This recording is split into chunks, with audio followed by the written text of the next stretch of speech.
Hey everybody, it is Cody again with Lazy Goblins coming at you with the next edition in the Rollerball Bolt tutorial series.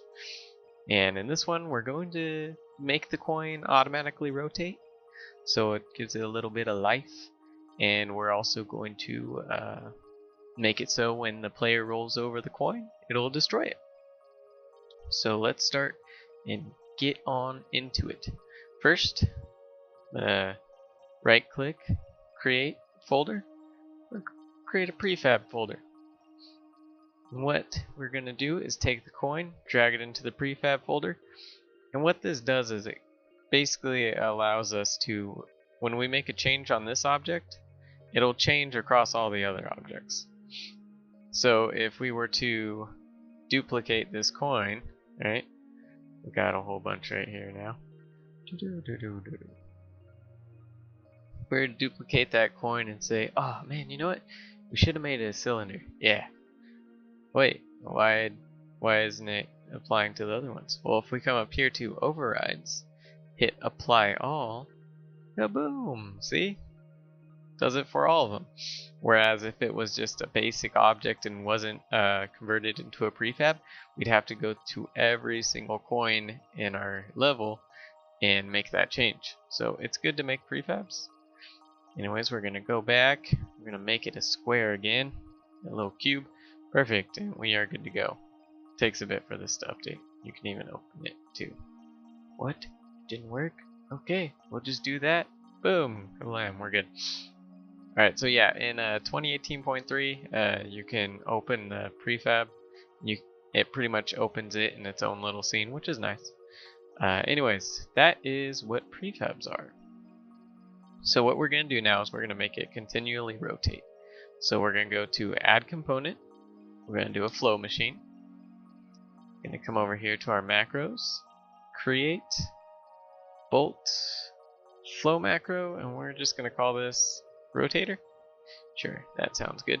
You want to kind of name them in a way where they're reusable. If we name this coin rotation or coin movement or something like that, then you could reuse it on anything you'd want to rotate, but it's less like, I don't know, it just makes more sense to just make it a generic name if it's for a generic, type of thing. Like the movement, we called it rolling movement. So if anything you want to have rolling movement, perfect. Just apply that to it. Alright, so we're going to open up, go into the flow graph, full screen. Going to create a variable. We're going to call this rotation speed. And this will be a float. Perfect. I'm going to set it at 150 right now. We're going to go super fast. And then we'll want to update because we're going to continually want this to rotate. And what we're going to do is come to the coin. And we're going to want to rotate it along, I believe it was the y-axis. Yep, along the y-axis. So what we're going to want is we're going to want something called transform rotate.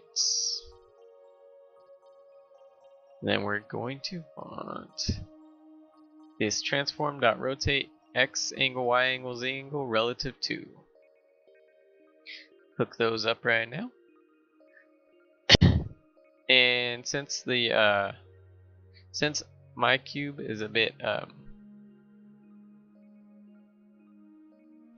rotated already, we'll see what happens. But I'm not sure if, I think this, since this just rotates in general, if we keep it at 0, it just won't rotate at all, so that should work. So we'll go to get variable, we'll grab our rotation speed, we're going to drag off, and we're going to say multiply, and we're going to multiply this by time delta time. And time dot delta time is the time in seconds it takes to complete the last frame. So every frame, we're going to multiply it. We're going to multiply the time by our rotation speed. All right, let's see if this works.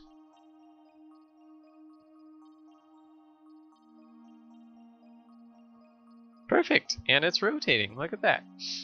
So that's good to go. We got our coin rotating.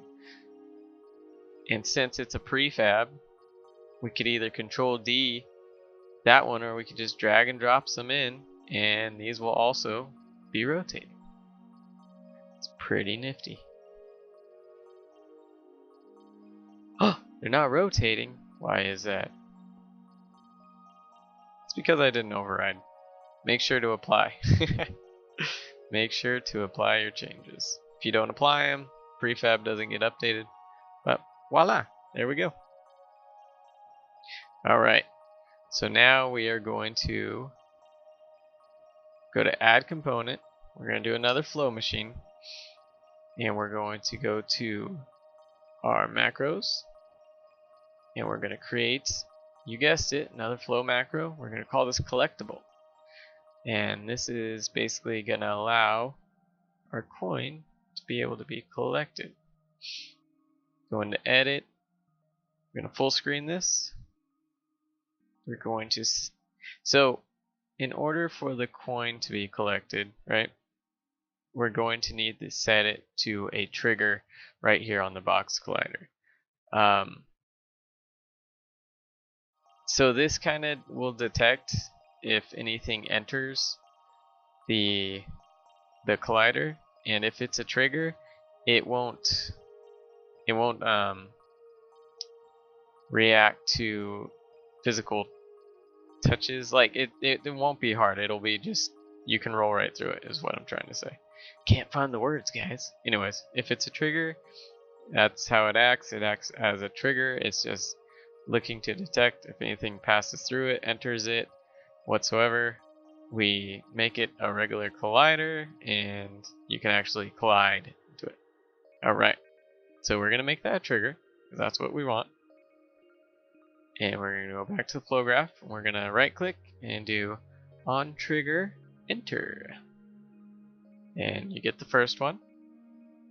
And of course we're seeing if anything enters the trigger of self of this coin.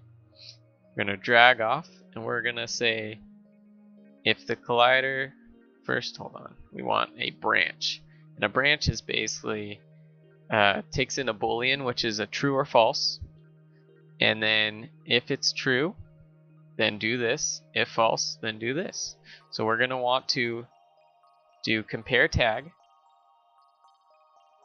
And we're going to want to see if the thing that's entering into this trigger, if that has a tag of player. And what you're going to want to do is come up to the player and make sure you go up to here where it says tag and come down and select the player tag. Now you can add, more tags and whatnot, but player makes the most sense because, well, it's the player, right? So we go back to the coin, come down here to the collectible, edit graph, boom, we're back in it. Alright, so now we got this. Now what we're going to need to do is take the boolean result of this, hook it up into there, and then we're going to say if it is true, drag this coin all the way in here. Gonna want to type in destroy and get game object destroy object. And since you dragged it in from the hierarchy, it'll already have taken itself and plug it in as the object, so it's going to destroy itself if it is true. Alright, let's see if this works.